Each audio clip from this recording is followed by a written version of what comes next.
Welcome to LA Controversial, your inside guide to the more colourful side of life in the spotlight. Jessica Simpson first turned heads as a singing teen queen. The daughter of a Texan minister, she hit the Christian music circuit after leaving school at 16 and was signed to Columbia Records by Tommy Mottola 3 years later. She first started raising eyebrows while starring in the reality TV show The Newlyweds, along with her then-husband and fellow singer Nick Lachey. The MTV show became a pop culture phenomenon, not least because of Jessica's classic gaffes on the food front.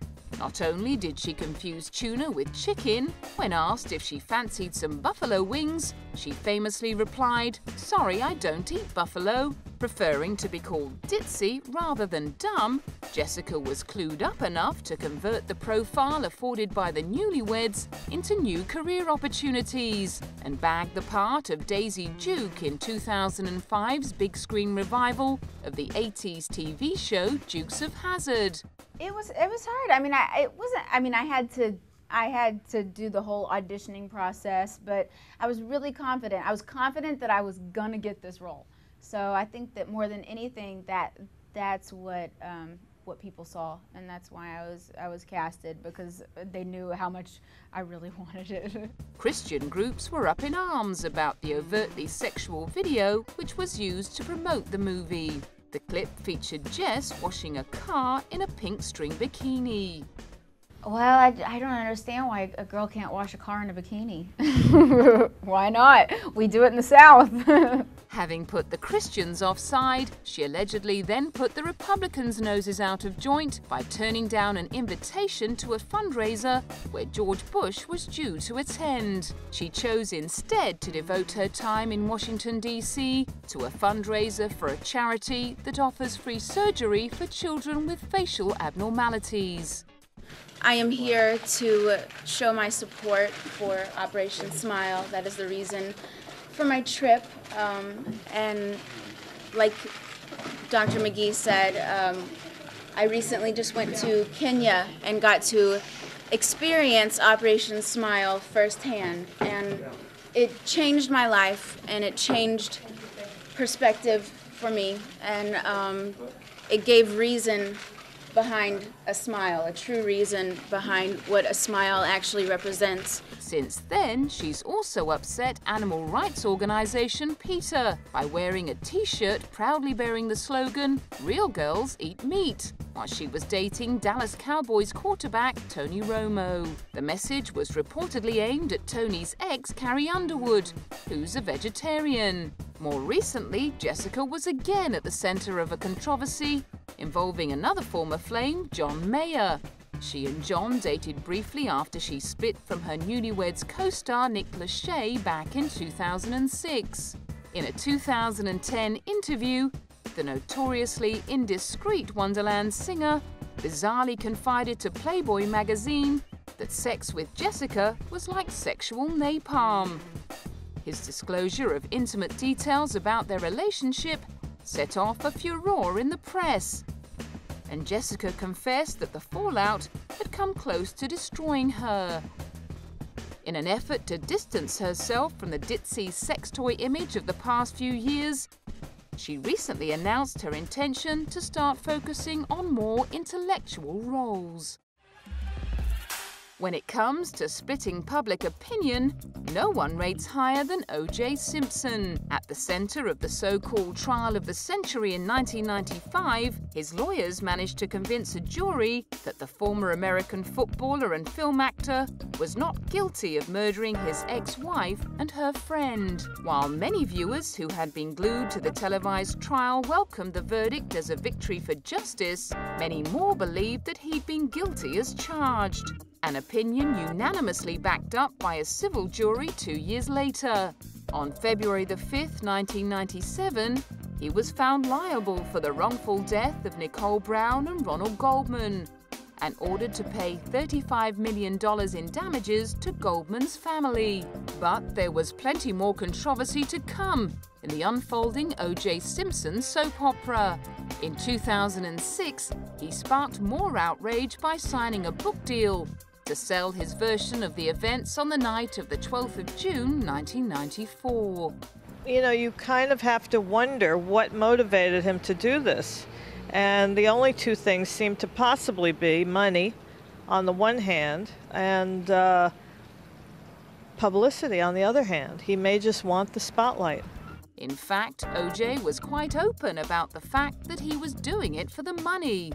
What I did was based on a financial decision that would secure my personal homestead, and hopefully, if the book would have gone on the market, my kids would have had a pretty healthy financial future and legacy. Hey, it's nice to be able to have a voice. Everybody wants me on their shows, but they want me to talk about what they want to talk about. So now I get to address a lot of the things that have happened over the years and have the time to tell people how it really was. Clearly, however, he had totally misjudged public opinion. The book, If I Did It, said to describe how he theoretically would have committed the murders, had to be cancelled in the wake of widespread outrage and objections by advertisers and booksellers. A two-part special on the Fox network was also pulled. This really illustrates that most Americans believe in their soul that O.J. Simpson is a murderer who got to walk. And they don't want to participate in him benefiting in any way, shape, or manner. Now, this is most Americans. There's always aberrant people who have differing views, but I think it was pretty clear from the decision today that Mr. Murdoch made that it was just no longer tenable. Denied that chance to secure his children's financial future, he had to think again. The following year, he hatched a cunning plan to retrieve some so-called stolen memorabilia by hiring 4 heavies and storming a hotel room in the Palace Station Casino in Las Vegas. That bright idea ended up getting him arrested on 12 charges, including kidnapping and armed robbery. Fans of his first epic trial were rubbing their hands with glee. However, those who thought he'd got away with murder the first time would have surely been satisfied to see O.J. declared guilty on all counts and sentenced to a minimum of 9 years in jail. These days, Alfred Hitchcock is regarded as one of cinema's most brilliant directors. But for many years, he was considered simply an audience favourite. A reappraisal by the writers and filmmakers of the French New Wave in the late 1950s cemented his reputation as an auteur of the first order. Despite never winning an Oscar outright during his career, his films regularly appear in the all-time great lists, with titles like Vertigo, Psycho, North by Northwest, and Notorious held up as shining examples of their craft. Most of all, he's remembered for his capacity to scare an audience to death. Because people enjoy it more than anything else. If you go down what they call the midway of a fairground, you'll find places on each side of you where you pay money to be scared, whether it's the roller coaster or the switchback or the haunted house or the whip. People go on these things, you see, to enjoy fear. You see, it all starts with a baby, we'll say at the age of 6 months, and the mother says, boo, and scares the hell out of the baby, gives it the hiccups, and then the baby giggles. There's its first moment of fear. Later on, it's on a swing, getting higher and higher, and catching its breath when it goes too high. And so it goes. We all enjoy, shall we say, putting our toe in the cold water of fear. As a director, he deliberately pointed out the connection between voyeurism and the behaviour of a cinema audience. But how much of Hitch's twisted content derived from the director's own penchant for perversity? Despite being married for 54 years to Alma Revel, his relationships with his female stars have long been the subject of debate and rumour. Hitchcock favoured the ice-cool blonde, frequently casting actors like Tippi Hedren, Grace Kelly and Kim Novak, and subjecting them to some decidedly unpleasant experiences. His obsession with Tippi Hedren led to him playing the prank of sending her young daughter Melanie Griffith a model of Tippi in a coffin. His biographer Donald Spotto refers to him making an overt sexual proposition to Tippi during the filming of Marnie, and backing it up with professional threats. If one person were to embody the expression, "there's no such thing as bad publicity," it would have to be this former glamour model, who reportedly lost her topless job in The Sun after the British tabloid implemented a natural beauty policy, declaring its infamous page 3 a silicone-free zone. But when one door closes, another opens. And it's fair to say that Jordan, who now goes by her real name of Katie Price, has never let adversity stand in her way. Back in 2001, she hit the headlines for all the wrong reasons while pregnant to her then-boyfriend, soccer star Dwight Yorke. Photos featuring Jordan whooping it up at nightclubs were splashed all over the tabloids, along with reports she was having a fling with teenage singer Gareth Gates. But tragedy struck when her son Harvey was born blind and autistic. It was a hard time because obviously the press weren't really on my side when I got pregnant with Harvey, and the father of the child, when he was born, was saying he's too white to be mine, I want a DNA, and everything was all gone through the press, so I've had to grow up really quick. The same year, she was treated for cancer on her finger. But even that didn't slow her down. Next, she was monkeying around the jungle on the reality show I'm a Celebrity, Get Me Out of Here, with her future mate, Australian pop singer Peter Andre. 6 months later, she was pregnant again. Despite always putting a brave face on in public, she has since admitted things were a little tough. Obviously, when I met Pete, I already had Harvey, and then 6 months into our relationship, we got engaged, and then I fell pregnant with Junior, had Junior, and suffered really bad with postnatal depression.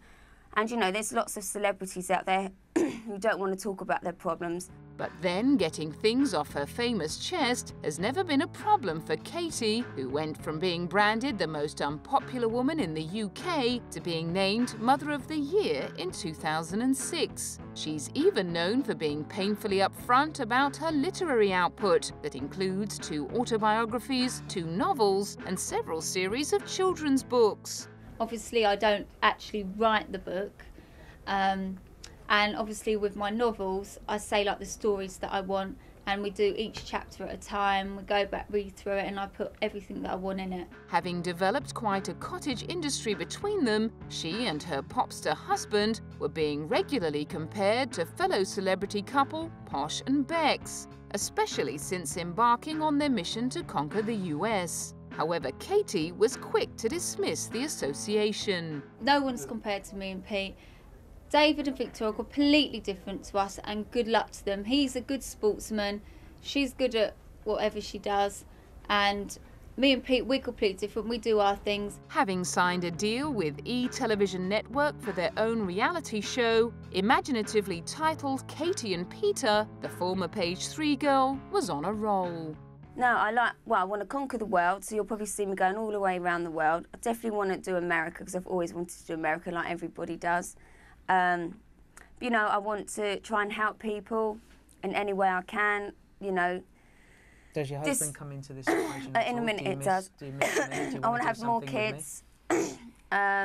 With me? Just get everyone just get a taste of me, what I'm about, and everything that I've got to offer. She gave them more than a taste on their short-lived TV show, in which she and Peter reenacted sex scenes, provoking outrage in the press. Katie's mission to conquer the world has taken her into some rather bizarre territory. In 2008, her newfound obsession with horse riding didn't go down very well at home. More particularly, it was her close friendship with her dressage coach Andrew Gould that reportedly got Peter's goat. And in May 2009, the pair announced their separation. Newly single, Katie hit the ground running with the release of yet another novel entitled Sapphire. Yeah, I mean, just because me and Pete have split, you know, it's been 3 months now. I'm in a different place now, so I'm just really happy, and I'm looking forward to finding maybe the next victim. But, you know, I'm in no rush. There's so much going on, but obviously I'm not going to be single forever, but I'm in no rush either. True to her word, she waited a whole 6 months before marrying her next victim, cage fighter Alex Reid. Reports claim that she proposed to him the day after he won the 2010 series of Celebrity Big Brother.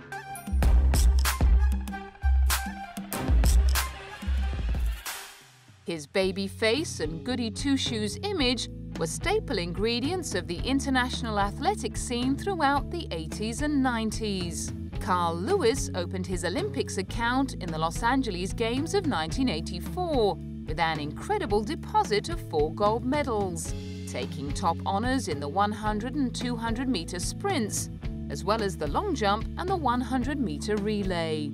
12 years later in Atlanta, his third-round leap of 8 meters 50 won him a record-breaking 9th Olympic gold medal to go with his 8 World Championship wins. Really, I know that I was given a gift to run fast. Really, I mean, you can't run fast without being given a tremendous gift. I don't care how hard you work. You know, the thing is that no matter what we do, I'm faster than you are. You know, it's just the way it is. So, but I became fast because I worked hard. But this is a choice. You know, this is something I chose to do. It's something I've been inspired to do. And people say, hey, that's good too. You know, that's very special. Got something else to do. That's what it is. What else can I do?